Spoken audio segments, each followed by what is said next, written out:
Pak, nggak ada fotokopinya sama sekali, Pak. Salinan ijazah. Jadi ketika diserahkan ke Polda Metro Jaya, terus UGM nggak punya salinan sama sekali gitu. Kalau yang diserahkan adalah salinan fotokopi yang dari kertas lama.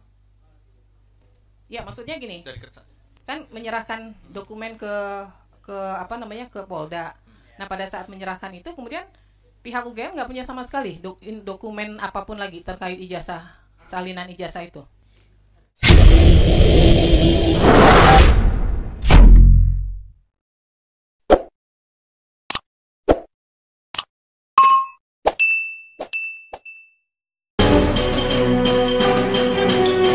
Satu ijazah telah menjadi pemicu kontroversi politik di Indonesia.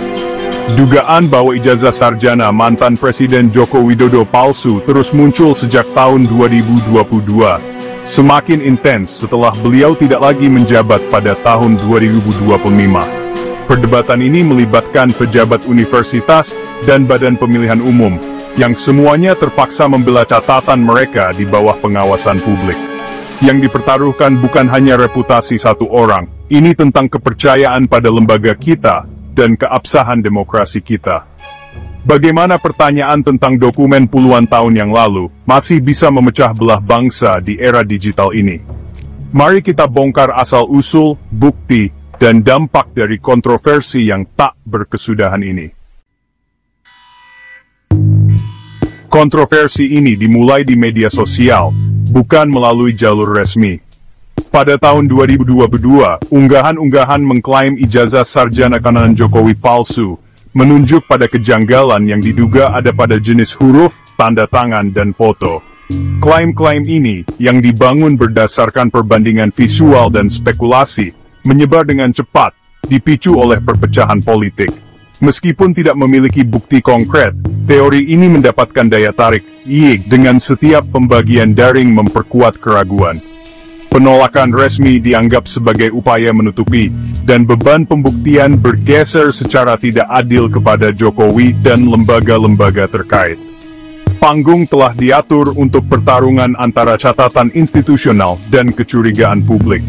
Ijazah tersebut menjadi simbol ketidakpercayaan yang lebih dalam terhadap otoritas. Universitas Gadjah Mada, alma mater Jokowi, merespons dengan cepat dan tegas. Rektor dan wakil rektor secara terbuka mengonfirmasi kelulusan Jokowi, mengutip catatan arsip lengkap, pendaftaran, transkrip, tesis, dan lainnya.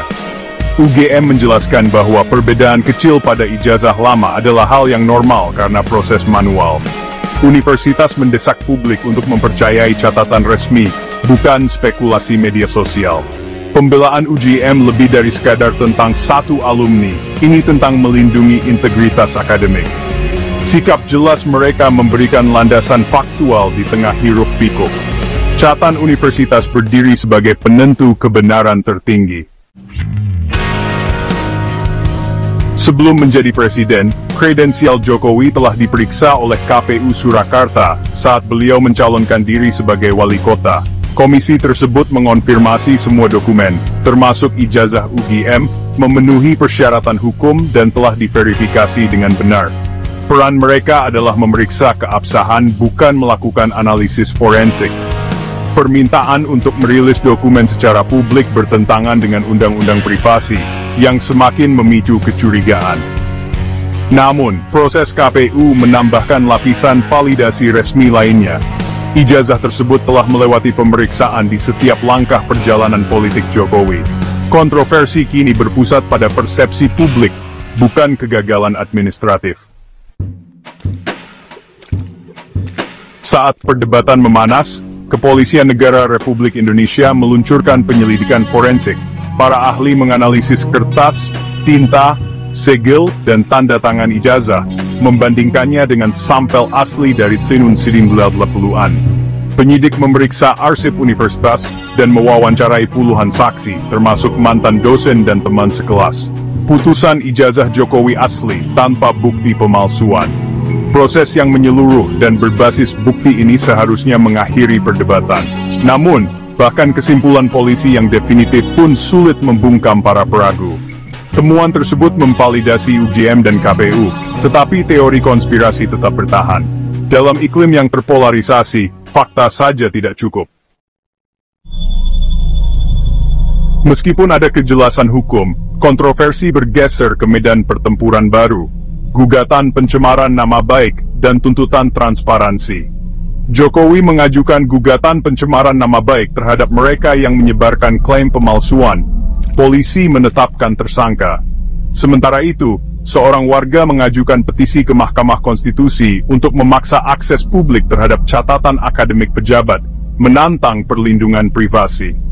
Kelompok aktivis menggunakan isu ijazah untuk menyerang warisan Jokowi dan kenaikan politik putranya. Perdebatan menjadi kurang tentang dokumen dan lebih tentang keluhan politik yang lebih luas. Kisah ini sekarang menguji keseimbangan antara transparansi, privasi, dan supremasi hukum. Putusan hukum tidak dapat menghapus ketidakpercayaan yang mendalam. Pertempuran bergeser dari bukti ke ideologi. Sengketa ijazah ini mengungkap kerentanan dalam demokrasi Indonesia. Disinformasi dapat merusak kepercayaan pada institusi, bahkan ketika fakta sudah jelas. Dorongan untuk transparansi harus diimbangi dengan privasi, atau berisiko pada perburuan tanpa akhir. Universitas mungkin perlu mendigitalkan dan mengamankan catatan untuk mencegah kontroversi di masa depan. Literasi media sangat penting. Warga harus belajar memisahkan fakta dari rumor. Tanggung jawab ada pada para pemimpin, media, dan publik untuk menuntut bukti dan menolak sensasionalisme. Cerita ini lebih besar dari satu orang. Ini tentang menjaga demokrasi itu sendiri. Jika kita gagal belajar, kebenaran mungkin akan tenggelam oleh suara-suara yang paling keras.